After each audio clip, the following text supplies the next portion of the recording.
Good morning, and I want to personally thank Chairman Schumer for his great leadership as New York's senior senator in so many ways and in this subprime crisis situation, and for holding this hearing to examine the subprime lending disaster and the threat to the broader economy. Anxiety over the state of the economy remains high as concerns mount that the subprime mortgage meltdown will infect the rest of the economy.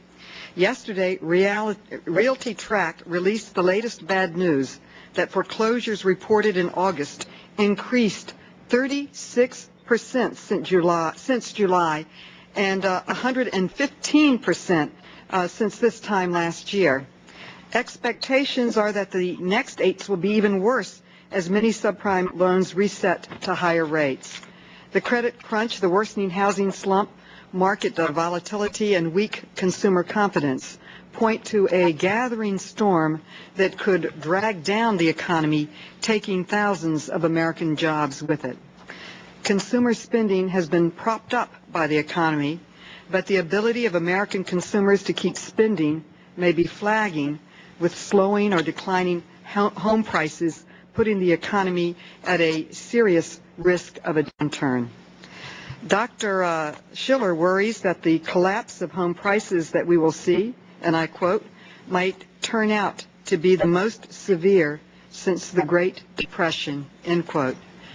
Millions of Americans are in danger of losing their homes, and if employers continue to pull back on hiring, their jobs may be in danger too.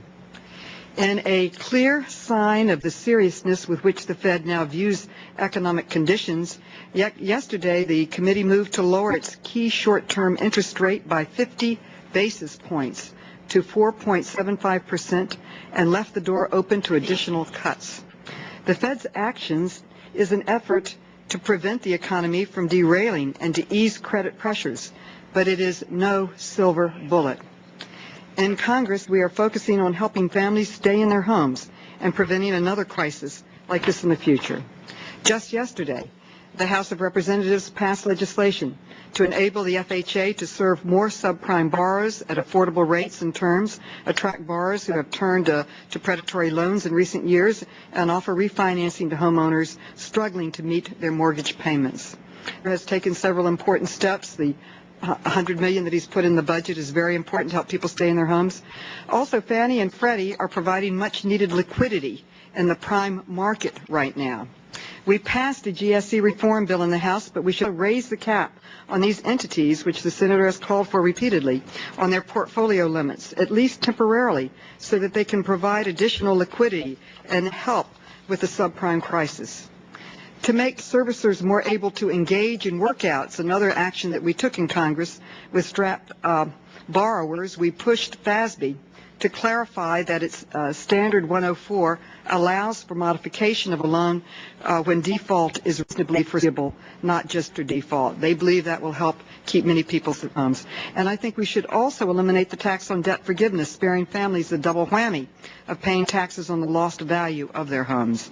For the future, our regulatory system is in serious need of renovation to catch up with the financial innovation that has surpassed our ability to protect consumers and hold institutions accountable.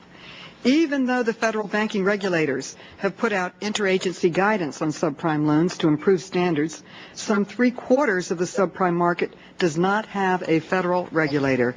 We need to extend the guidance to create a uniform national standard to fight predatory lending and a single consumer protection standard for the entire mortgage market. I believe regulating the brokers and other unregulated participants is an essential first step. Shoring up the foundation of the American dream will help families and strengthen the economy. I thank the chairman for holding a series of hearings on this important issue, and I look very much forward to the testimony from our distinguished panel. Thank you for your excellent testimony.